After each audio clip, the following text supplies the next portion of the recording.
This screencast will cover the 11.2 Conflicts Over Land graphic organizer that was shared out with you.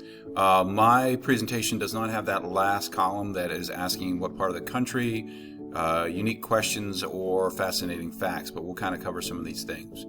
So first of all, Cherokee, their important leaders would be found in the textbook under the section of the National Geographic Trails of Tears diagram. So they mentioned John Ross, and I throw his picture in here so you guys can take a look at what John Ross looked like. And most of the time I do this is that students look at it and say, well, he does not look like, quote unquote, an Indian chief.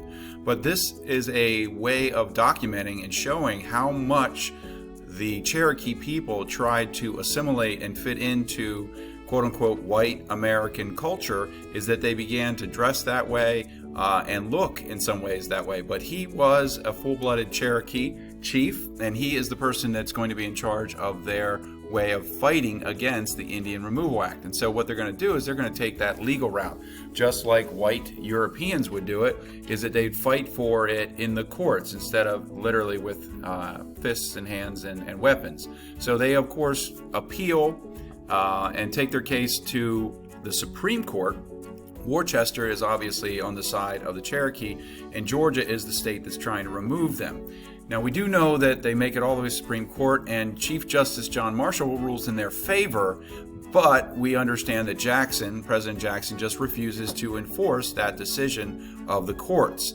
And so it starts a sad chapter, of course, of the Trail of Tears that kind of ends in 1838 with the removal of thousands and thousands of Cherokee that are still remaining in their ancestral homeland. The Seminole, their important leader was a man by the name of Osceola. Here's Osceola. Now, Osceola, of course, this drawing was done actually of Osceola himself while he was in prison. This one's done in the 20th century based on other paintings. So this is what Osceola would have looked like. He was imprisoned by the Americans. He was caught in Florida and eventually moved up to the area of South Carolina. So Osceola and the Seminole, they're different. They, of course, fight their removal in two wars, not one, but two, and they are somewhat successful using that idea of guerrilla warfare. So sadly, though, Osceola gets sick. He has like a throat infection, and he actually dies in prison. But the rest of his men and some ladies are able to evade capture and remain in Florida. And so due to the two successful wars, the United States government finally gives up, and they allow Osceola and his remaining band of Indians to live continuously in Florida.